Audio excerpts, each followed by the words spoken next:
proses administrasi pendidikan dan kepemimpinan dalam pendidikan. Yang pertama, konsep administrasi pendidikan yaitu pengertian administrasi pendidikan.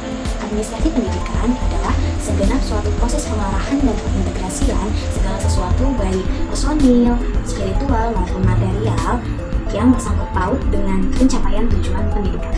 Konsep yang kedua yaitu pentingnya administrasi pendidikan. Administrasi pendidikan sangat penting di sekolah atau madrasah. Mengapa?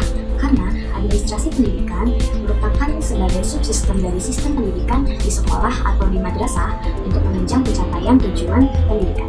Adapun tujuan administrasi pendidikan, menurut Sergey van Middelkover, tujuannya adalah yang pertama efektivitas produksi, yang kedua efisiensi, yang ketiga kemampuan menyesuaikan diri, dan yang keempat kepuasan kerja. Selanjutnya, proses administrasi pendidikan. Dalam administrasi pendidikan memiliki 4 proses. Yang pertama perencanaan, yang kedua pengorganisasian, yang ketiga pelaksanaan atau evaluating, dan yang keempat pengawasan atau kontrol. Yang pertama perencanaan. Menurut Siagian dengan Yahya, perencanaan adalah keseluruhan proses pemikiran dan penentuan secara matang dari hal-hal yang akan dilakukan di masa yang akan datang dalam rangka pencapaian tujuan yang telah ditentukan. Adapun unsur-unsur perencanaan yaitu pengambilan keputusan, aspek pengetahuan yang baru, serta memiliki strategi dan taktik. Yang kedua, pengorganisasian. Pengorganisasian adalah keseluruhan proses pengelompokan orang-orang, tugas, wewenang, dan tanggung jawab sehingga tercipta suatu organisasi dalam rangka pencapaian tujuan. Yang ketiga, pelaksanaan atau evaluating. Dalam administrasi pendidikan, pelaksanaan di sini lebih menekankan pada kegiatan yang berhubungan langsung dengan orang-orang dalam organisasi. Dan yang keempat, pengawasan atau kontrol. Pengawasan adalah proses pengamatan dari pelaksanaan seluruh kegiatan organisasi untuk menjamin agar semua pekerjaan yang sedang dilakukan berjalan sesuai dengan rencana. Selanjutnya, kepemimpinan dalam pendidikan. Pemimpin dapat didefinisikan sebagai orang yang mendapat amanah serta memiliki sifat, sikap, dan gaya yang baik untuk mengurus atau mengatur orang lain. Ada 3 fungsi kepemimpinan dalam mengajar. Yang pertama, perencanaan, yang kedua, pengelolaan kelas, dan yang ketiga, penilaian kemampuan belajar siswa. Adapun peran kepemimpinan dalam pendidikan yaitu berkomunikasi dengan jelas dan sabar, memusatkan perhatian pada peserta didik, memotivasikan peserta didik, memberdayakan peserta didik, membudayakan mutu dalam segala hal, mengadakan inovasi dalam proses pembelajaran, mengembangkan tim-tim kecil dalam proses pembelajaran, mengatasi kendala yang muncul dalam proses pembelajaran, menetapkan struktur, tugas, hak, kewajiban, dan tanggung jawab masing-masing dalam kelas, serta mengembangkan pemantauan dan evaluasi keberhasilan secara terbuka dan adil.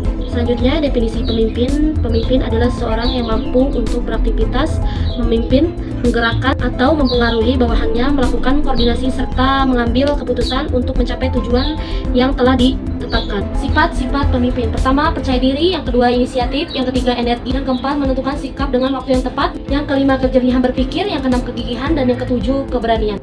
Macam-macam peran pemimpin. Yang pertama, peran pemimpin dalam manajemen sumber daya manusia.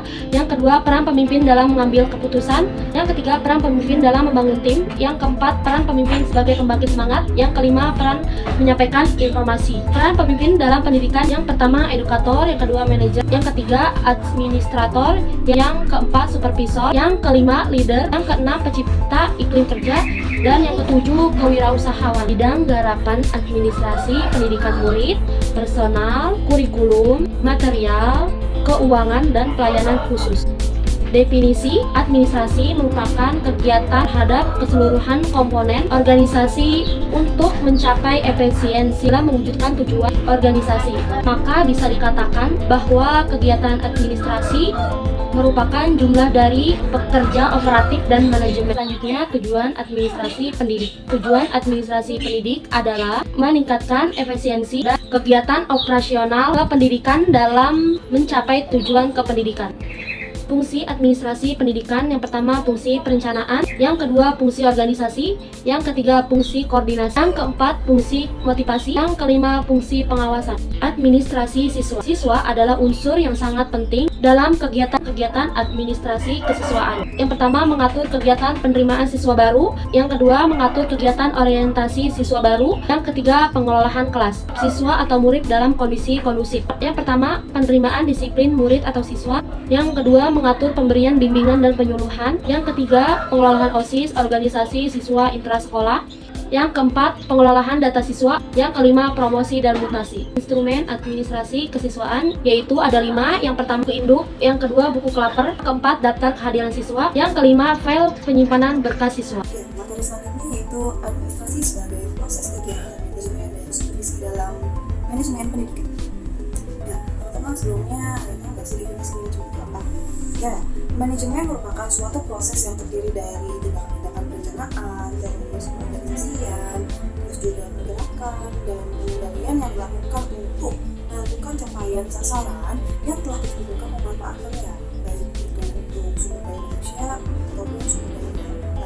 Tujuan dari manajemen itu pertama ada mewujudkannya suasana kerja yang aktif, inovatif, juga kreatif, efektif dan menyenangkan. Lalu ada tercapainya tujuan yang efektif dan efisien dalam sebuah organisasi. Terbekalnya tenaga profesional dengan teori tentang proses dan tugas administrasi pendidikan. Lalu ada lagi terciptanya karyawan atau anggota aktif organisasi. Yang supervisi adalah bantuan pengembangan situasi pembelajaran yang lebih baik. Fungsi supervisi yang pertama yaitu dapat membuka kegiatan yang sesuai dengan tujuan. Yang kedua mengetahui kelemahan guru-guru, dan yang ketiga mutu proses belajar mengajar yang dapat ditingkatkan. Yang keempat memberikan keterangan tentang apa yang perlu dibenahi terlebih dahulu. Fungsi teknik supervisi. Supervisi pendidikan adalah pembinaan yang berbimbingan atau tuntunan ke arah perbaikan situasi pendidikan dan memberikan suatu kegiatan belajar mengajar. Nah, fungsi supervisi pendidikan yaitu mengenai penelitian, penilaian, perbaikan dan pembinaan. Lalu teknik supervisi itu bagi dari dua, ada supervisi individual dan supervisi kelompok. Selanjutnya, kepala sekolah sebagai administrator pendidikan. Dalam menjalankan fungsinya sebagai administrator, kepala sekolah itu harus mampu menguasai seluruh tugas-tugasnya dalam melaksanakan tugasnya dengan baik. Untuk itu, kepala sekolah harus kreatif, memiliki ide-ide yang bagus dan inisiatif yang menunjang perkembangan sekolah. Ada beberapa tugas yang harus dilakukan oleh kepala sekolah, yaitu yang pertama membuat perencanaan, dan yang kedua itu menyusun struktur organisasi sekolah, yang ketiga itu sebagai koordinator dalam organisasi sekolah, dan yang keempat itu mengatur kepegawaian dalam organisasi sekolah. Selanjutnya yang kedua itu peran kepala sekolah sebagai supervisor. Menurut Edmonds tahun 2005 tentang sekolah efektif menunjukkan bahwa peran kepala sekolah sedemikian penting untuk menjadikan sebuah sekolah pada tingkatan yang efektif. Administrasi ini sebagai kegiatan atau rangkaian kegiatan kepemimpinan dengan tujuan-tujuan sekolah yang sudah dicapai, dikembangkan untuk mencapai tujuan tersebut. Yang pertama itu ada orientasi bagi guru baru. Orientasi ini sangat penting bagi seorang guru yang baru masuk dalam lembaga tersebut untuk mengadakan observasi dan partisipasi langsung dalam kegiatan-kegiatan yang berhubungan dengan tugasnya sebagai guru di sekolah tersebut.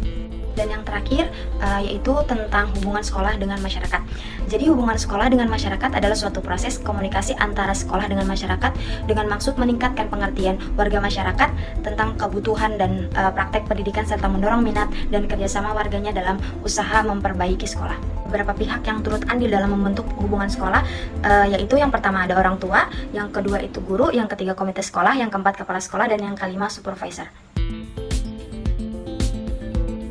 Sekian presentasi dari kami. Wassalamualaikum warahmatullahi wabarakatuh.